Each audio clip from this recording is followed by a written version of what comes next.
afternoon, everybody. I'd like to call to order the Public Works Committee meeting for Tuesday, March 28th, 2017. First order of business is roll call and determination of quorum. Here. Estes. Here. Solomon. Here. Drew. Here. Nordstrom. Here. We have a quorum. Thank you, Brenda. Next order of business is adoption of the agenda. Do I have any changes? If not, I would take a motion. Move to adopt. Motion by Drew, second by Nordstrom. Any further discussion? Seeing none, all in favor? Aye. All opposed, same sign. Agenda is adopted. Now is the time for general public comment, which is a time for members of the public to discuss or express concerns to the committee on any issue not limited to items on the agenda. Action, however, will not be taken at this meeting on any issue not on the agenda except by placement thereon by unanimous vote of the aldermen present. I have no general comment form requests here, so I'm going to go ahead and move on to consent items 1 through 21. I will open and close public comment, seeing no speaker request forms for these items. Would any committee member like to remove an item from consent for separate consideration? Alderman Solomon. Thank you, Madam Chair. I would like to pull items 10, 11, and 19, please. 10, 11, and 19. Any others? Alderwoman Drew? 13 and 19. Well, I guess 19 is already out. Okay. So 10, 11, 13, and 19. Brenda, did you get those? Okay. And I would entertain a motion to adopt the balance. Second. Motion by Estes, second by Solomon to adopt the consent calendar with the exception of items 10, 11, 13, and 19. Any further discussion? Seeing none, all in favor? Aye. All opposed, same sign. Motion carries. Thanks, everybody. Item number 10. Actually, let's take 10 and 11 together. These are both South Dakota Department of Transportation right-of-way and utility certificates for various improvements. One at 6th Street at Grade Railroad Crossing and the other one at West Boulevard at Grade Railroad Crossing. And my understanding is that we do need to continue these for 2 weeks, so if I could get a motion to that effect. I make a motion to continue 10 and 11. Motion by Solomon, second by Drew. Any further discussion? And Brenda, did you catch that? Continue to the next Public Works meeting? Thank you. Okay, seeing no further discussion, all in favor? Aye. All opposed, same sign. Motion carries. Thank you, everybody. We're now on to item number 13, which is to authorize staff to negotiate professional consultant services with FMG Inc. for West Memorial Park improvements, and I will yield to Alderwoman Drew. Chairwoman, could I ask Dale Tuck a couple questions, please? Please. Hello, Dale. So this area was kind of a contentious issue with some of the people in my ward, and this is where we took away the tennis courts. Is that correct? Correct. The tennis courts were removed from this area. Right, and there's nothing being designed for that area at all. This is just going to revert to parkland? That is correct. Okay, and so essentially what this is for the drainage. Is that what we're talking about here? Correct. There's going to be some drainage, stormwater quality improvements for the area, as well as some paths, some multi-use paths. Could you define what that means, multi-use paths? Sidewalks, bike paths. Okay, all right, and for the drainage area, is there a problem there now? Is that what we're trying to fix? What's happening? Currently, there's a discharge, I believe we call it the 11th Street outfall. 9th Street outfall that runs across park property, and that water goes directly into Rapid Creek. We've done similar projects throughout the Greenway to intercept that stormwater as it runs out of our urbanized areas, get it into a detention pond, if you will, to try to get the water cleaner before it goes into Rapid Creek. So and that detention pond, that detention pond right now is the area with the cattails and just kind of a natural drainage area. Is that what you're talking about? Right, there is no detention pond there now. Okay. It's a direct discharge, so there will be a pond constructed that the flows will go into the pond and then into the creek. Oh, okay. Thank you for that explanation. That will help me when I know I'll hear from some people on this project. Thank you. You're welcome. Alderman Estes, please. Move to approve. Motion approved by Estes, second by Nordstrom. Any further discussion? Seeing none, all in favor? Aye. All opposed, same sign. Item 13 carries. We're now on to item number 19, which is to approve request from Black Hills Farmers Market to move to 145 East Omaha Street beginning in 2017 and designate that area Farmers Market site. Alderman Solomon. Thank you, Madam Chair. If I could ask some questions to the Farmers Market group that's in attendance today. If they'd like to, please approach the podium and then state your name and affiliation of the Farmers Market for us, if you would. Hi, my name is Jessica Story, and I'm the Farmers Market Market Manager. Thanks, Jessica, for attending today. And can you give us a little background on the catalyst for this change? Yeah, we've slowly been outgrowing our space at Founders Park. We've really enjoyed it there. It's been an excellent park, but with the increase in vendors who want to start attending, with the increase in customers who would like to come shop with us, as well as the limited parking at Founders Park, we really saw the need to seek out somewhere with more space for us to grow. Okay. Does this location at East Omaha satisfy your parking? Absolutely.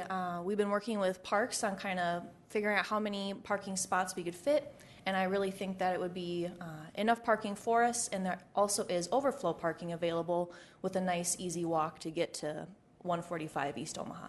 Okay, very good. I believe some other aldermen, alder folks, I like that better, don't I? Have some more questions for you, so stand by. Thank you. I like that. The alder folk Drew. Thank you. I just had a question. Do any of your vendors need electricity, and are those needs going to be met when you move to this new area? We would definitely see some benefit from having electricity on site. Currently, they use generators if they do require electricity. In the future, if there were several booth setups with electricity, that would be very ideal for us. So right now, there's no plans for that, or? I think we would have to discuss that with parks, just because we don't own the land. Oh, I could ask Alex. Okay, all right, thank you. Could I talk to Alex for a minute, please? Sorry to throw you out there, Alex. Yeah, just You're here. Alex DeSmit, landscape architect, Rapid City Parks and Rec. I can answer that. There currently is electric to the site. We'd need to do some work to restore that. Obviously, working with the farmers market on developing their layout and how exactly they're going to use the site. If we need to expand that, whether we put pedestals and things like that to accommodate specific vendor booths, that would be something over the long term that we would likely work with them on, as well as identifying whose cost those would be. We could do that through a lease. We could do that through an agreement, just to work some of those details out. Typically, on some of our ball fields and soccer fields, all the lights are currently metered separately so that the leaseholder would be responsible for that electric cost. That is something we could pursue with the farmers market. However, at this time, we're not pursuing a lease agreement at this time. This is just approval to designate the site as a farmers market location. Well, I'd like to keep it as organic as possible, and it's really seemed to work. I mean, this is a really great problem to have, that it got to be too small of an area, because when I saw that parking lot go up, I went, what are they doing, creating an airfield? But I was totally wrong. You know, I mean, we really needed that much parking for that area. So it's that you guys are moving and expanding, I think, is a great thing. So maybe in the future we'll look at that electric question, but right now it seems to be solved by generators. So thank you. Alderman Nordstrom, please. Thank you, Madam Chair. Move to approve. Get that, Brenda? Thank you. And Madam Chair, I just wanted to applaud the groups to get together and do the negotiations on this, and I look forward to seeing your resolution for how you're going to make adjustments for the lighting and so on. So you answered all my questions for that concern, so you're looking good. Yield. Thank you. Motion on the floor is to approve this request. Any further discussion? Seeing none, all in favor? Aye. All opposed, same sign. This is being sent to council with a recommendation of approval. We are now to the end of the consent calendar on our final item, item number 22, which is appeal of denied exception request from Sperlich Consulting on behalf of DEC LLC let me get that clear, not construct a water main and a sewer main in Haynes Avenue adjacent to Auburn Hills subdivision. I do have one speaker request form. Mr. Cale McNabo, if you would.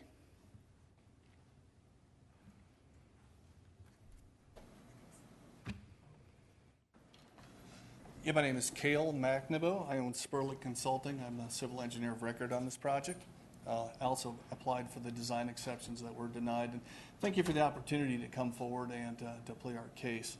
I do have a couple of exhibits I'd like to bring up so we can take a look at some of the reasoning I have behind making the request. Specifically,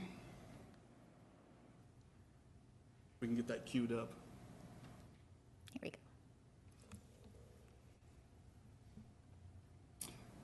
little bit of background. So we've got, we built Cobalt Drive up off of Haynes Avenue in Auburn Hills in 2004. What you see is, at that point, we stubbed a dry pipe across the Cobalt Drive intersection. So there's currently not sewer in Haynes Avenue.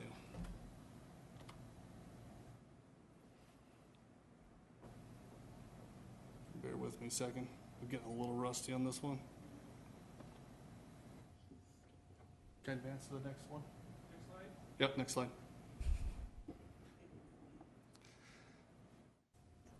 Again, we have Haynes Avenue and Auburn Hills subdivision. What we're talking about is a 4-acre lot plat in that location, the intersection of Cobalt Drive. What you see in this location is from the future land, or from the major street plan, is the ultimate alignment of Cobalt Drive, which connects Auburn Hills subdivision with Brookfield subdivision. It goes across a bunch of property which is currently occupied by, well, it's agriculture at this point. Agricultural, excuse me.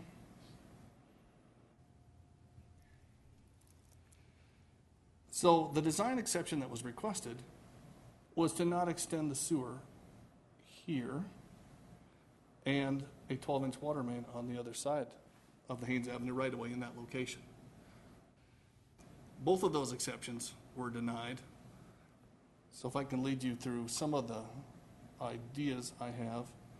Let's go back up. Can I go back to the previous slide, please? One more.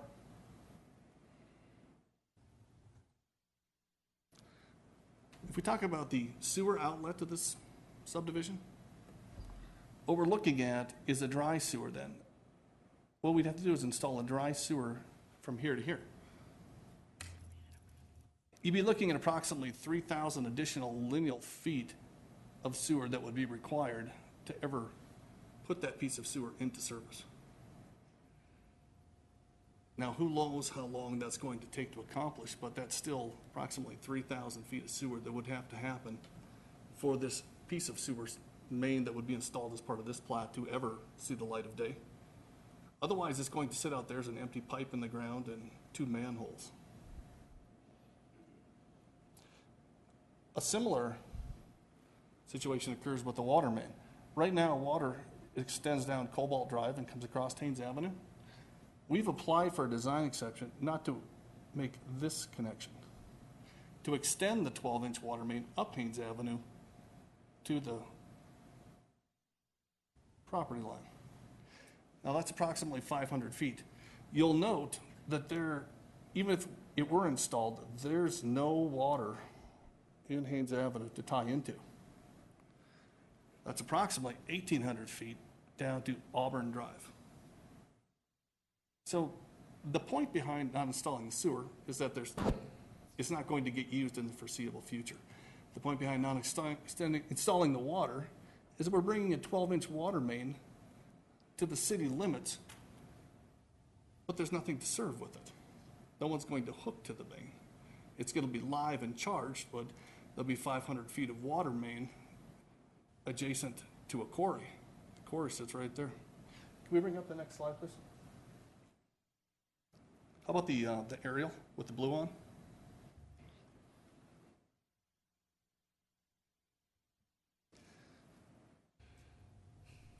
The sewer, if extended, would serve as a basin of approximately 112 acres.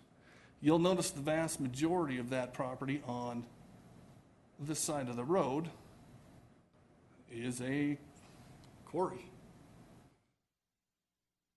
In the future, there'll be a collector street, which comes right through here, and it will pick up the sewer and route it this way, and ultimately down Cobalt, which limits this area to discharging up and downstream to Cobalt. This area, you already see residential development, so really we're talking about extending a sewer main to a quarry, or a mining operation, if you will. I'm sorry, I probably discussed that incorrectly. So the support of our request is really to avoid installing infrastructure that essentially we don't see an active use for sometime in the future. Again, that 3,000 feet of sewer that would have to be constructed to ever make this thing viable, as well as extending the 12-inch water main up Haynes Avenue to a service area that's, we don't see as being viable in the near future either. You'd extend water to something that doesn't have sewer.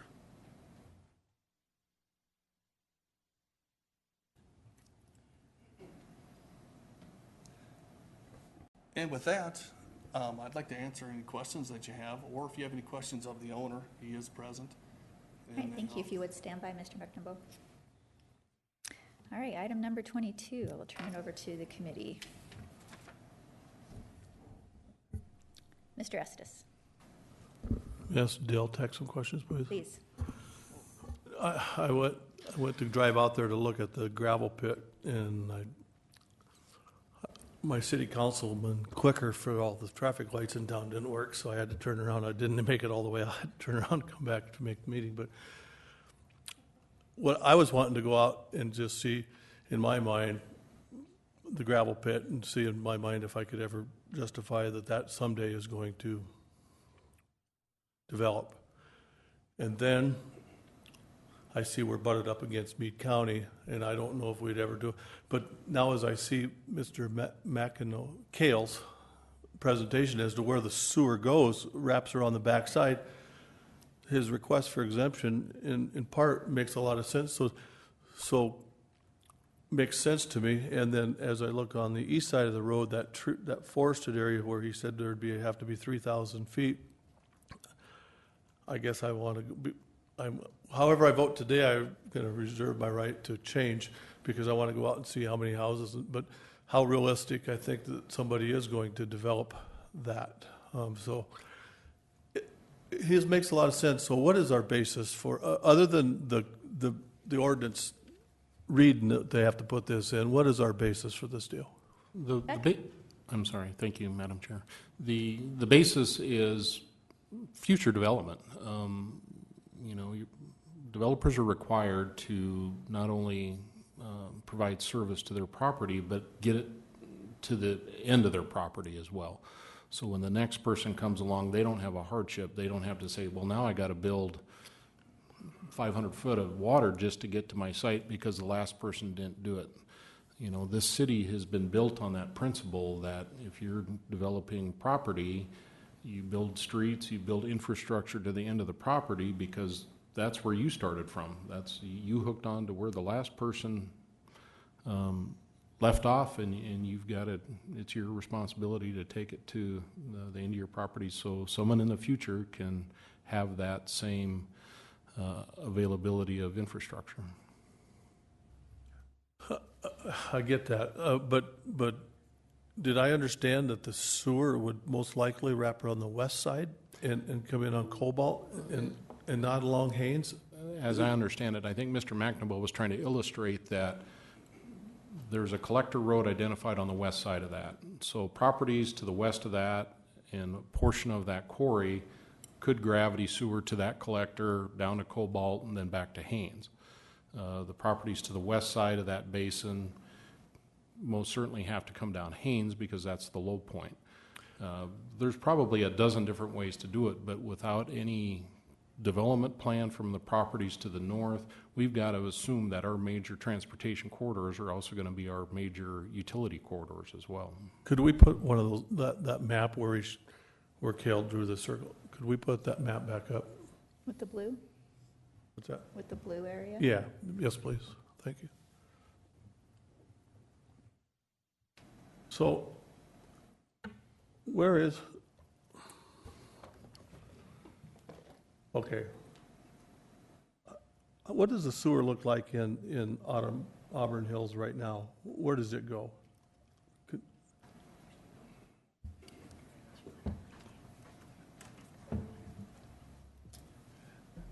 Right now, the sewer is stubbed up Cobalt Drive. Okay. It then turns and comes this direction with an intention of hooking up with the future collector street, which would be in that location in accordance with the street plan, major street plan. and we're asking them to put 450 foot of sewer on the west side of Haynes, it's not impossible for that sewer to hook up there, is it? No, there's too much grade to take this sewer, back up to here. This sewer has to either come this way or it has to keep going down Haynes Avenue. Alderman Estes, I believe a question you're asking is if this area can all sewer this way in the future, is that correct? May I stand? Yeah, go for it. I'm at. Yeah. This sewer dump into this sewer. No. No.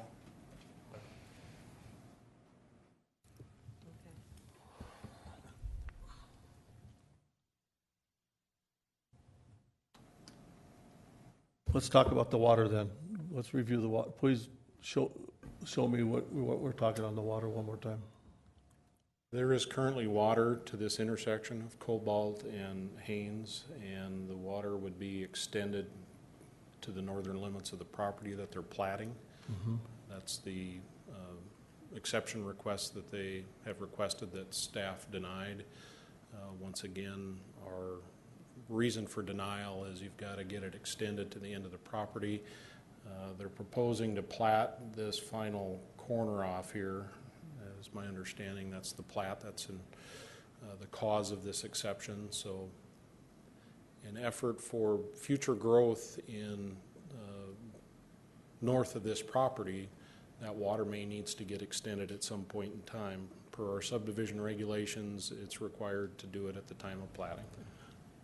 Thank you. I think at this time, I don't have any more questions. I think where I'm at is I'm convinced that the water needs to be extended, but I'm not 100% sure that sewer line is, I mean, I know what our ordinance says and I know what we need to do, but I'm just not 100% convinced that sewer line is ever going to be fit into the long-term picture. So I'll yield, Madam Chair.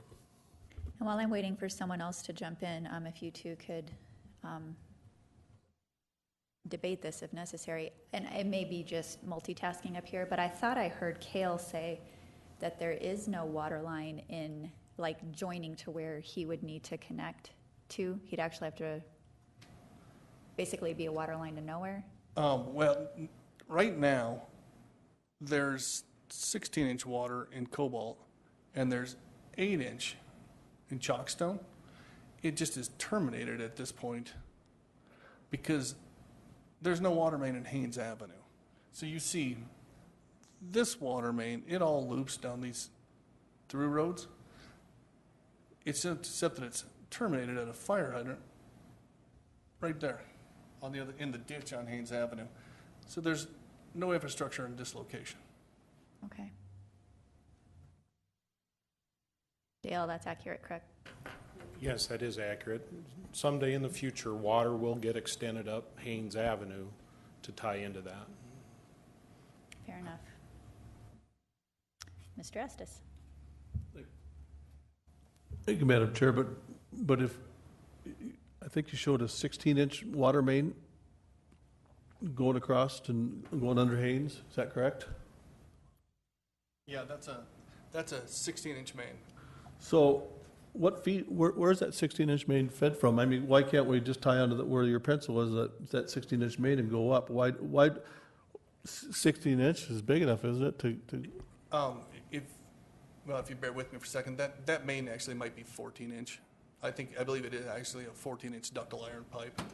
But the master plan calls for a 12-inch main in Haynes Avenue. So it would be reduced in size to 12-inch if it were to be extended north. But by putting the water line in, we can, if this developer puts a 12-inch line in from your pencil up, you know, where we're asking him to, it will actually, it's not a line to nowhere, it'll have actually water going through it. Well, that line does not depend upon being fed all the way down Haynes, does it? No, it would be charged. Okay. The main, as it extends, the 14-inch ductile iron that extends under Haynes Avenue, is terminated at a fire hydrant about where that pencil is on the map. So if you extended a 12-inch north, Yeah, that line would be charged. That's what because I think we were being led to, I think we were led to believe that it was a non-charged line. So probably, if I'm thinking, Dale, someday, long-term, to add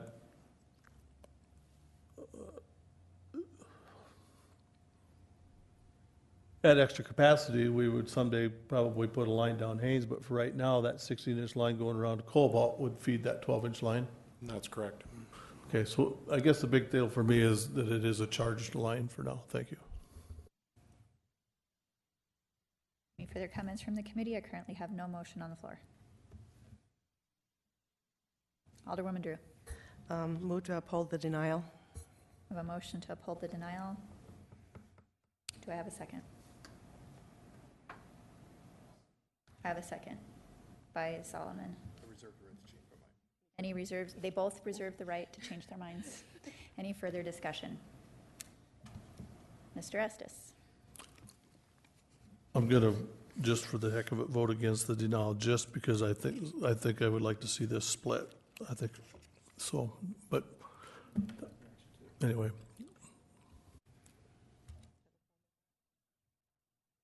Any further discussion? Motion on the floor is to uphold the denial, the staff recommendation of denial. Further discussion? Seeing none, all in favor? Aye. All opposed? I think I'm missing one. Okay. Yes, in favor. Aye. No. Chair will vote no, just so Estes isn't all alone. And we do reserve the right to debate this further come Monday night. And of course, you know the process. This is just a recommendation, not a final deal. And please come Monday because I can anticipate more questions. All right, all those in favor? Oh, we did that, excuse me. We have motion to adjourn would be great. To adjourn? I second. Motion by Solomon, second by Drew. Any further discussion? Seeing none, all in favor? Aye. We are adjourned. Thanks, everybody.